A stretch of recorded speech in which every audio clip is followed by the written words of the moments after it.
IT industry certifications. So this morning I made a booking for an industry certification I'm trying to renew, and it's actually kind of ridiculous. Like, imagine having to renew your degree every 15 years. Anyways, so I saw the SMS confirming my payment, and I saw that $300 bill, and I found myself wondering, but why? Why? What is the purpose? Well, in my quest to convince myself that this was a good idea, I came up with 3 reasons why you should probably consider doing an IT industry certification. And the first reason is structured learning. If you've ever had to teach yourself something new, like completely new, then you probably understand how it feels like to not know what you don't know.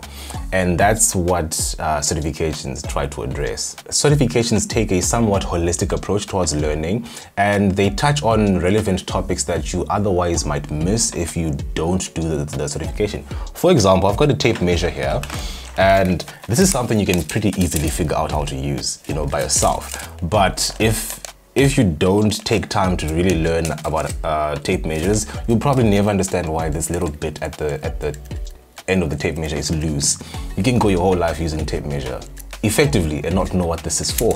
If you take time to learn about tape measures from people who work with tape measures, who design tape measures, then you probably learn that it's probably not a good idea to do this when you're trying to retract your tape measure, because it will damage the little dangling thing at the end, which is so very important. You should probably Google if you want to find out why. Red Hat has Red Hat certifications that teach you how to use their platform. Same with Cisco, CCNA certifications, same with AWS certifications. So that's basically those software vendors telling you that if you want to be successful on our platform, you have to do these certifications because they cover all the things you need to know to be successful. So if you are in tech and you work on any technology, there's probably a certification for it out there.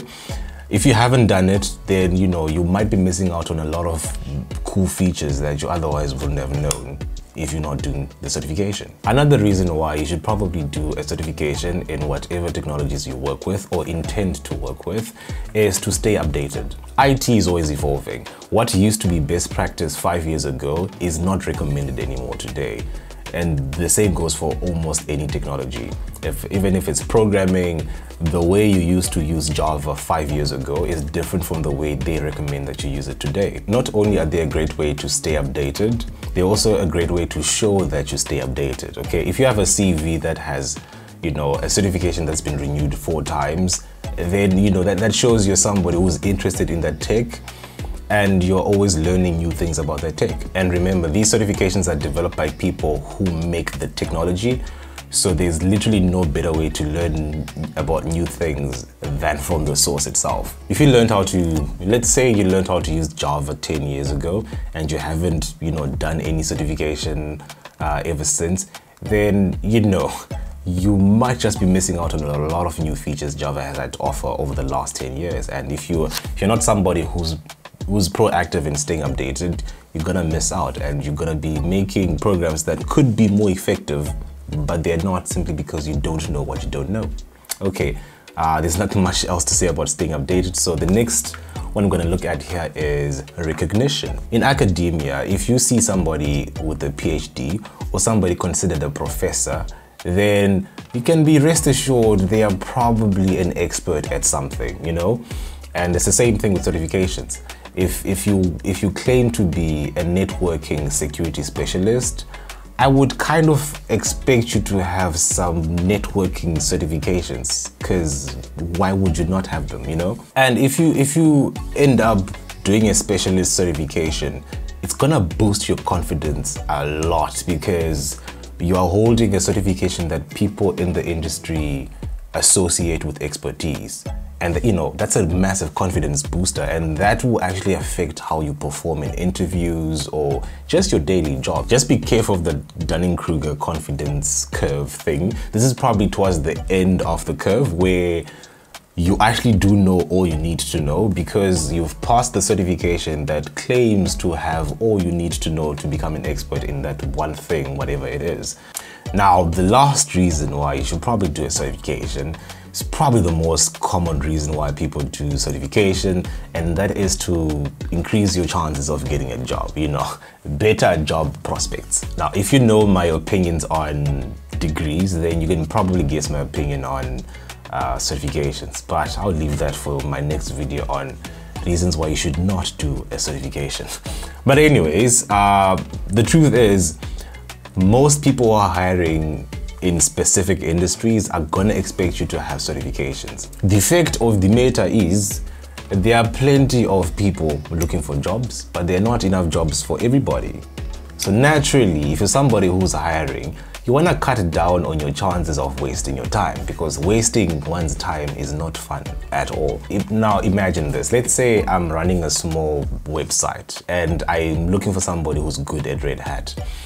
There's someone who claims to know Red Hat, and then the other person has a Red Hat certification. Now, in the real world, it's not just two people I'm trying to choose between, it's thousands of applicants. Who am I likely going to choose to interview? Right? Who's more likely to waste my time? It's obviously the person who claims to have to have Red Hat knowledge but without a certification, because, you know, I have to actually interview you to check if you know those fundamentals.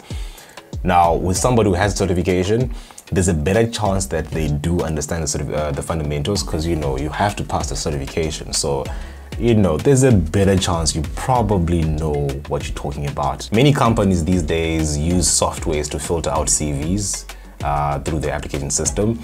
And those softwares will look for keywords. And if you don't have those keywords, you know, they're gonna filter you out. And you know, it's very unfortunate, but that's just how it works. You know, not all companies do this, but there are companies who do that. This is especially great for people who are trying to pivot their career into tech, because you probably have lots of expertise and knowledge in the other industry. Let's say geology, for example. You have a degree in geology, whatever. You can prove your experience there. But if you're trying to move into tech, how are you going to prove your experience and expertise and thirst to learn when you don't have certifications? Like, it wouldn't make any sense.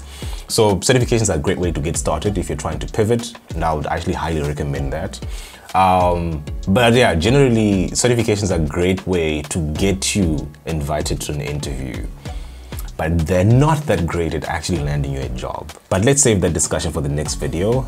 In this video, I just want to, you know, share my thoughts around why you should probably consider getting a certification. Overall, I think you should. Anyway, stay tuned for my next video on why you should not consider doing a certification. Let me know in the comments if you enjoyed the video, if you have any suggestions, or if you just want to say hi. And yeah, I'll see you guys in the next video. Okay, have a good day.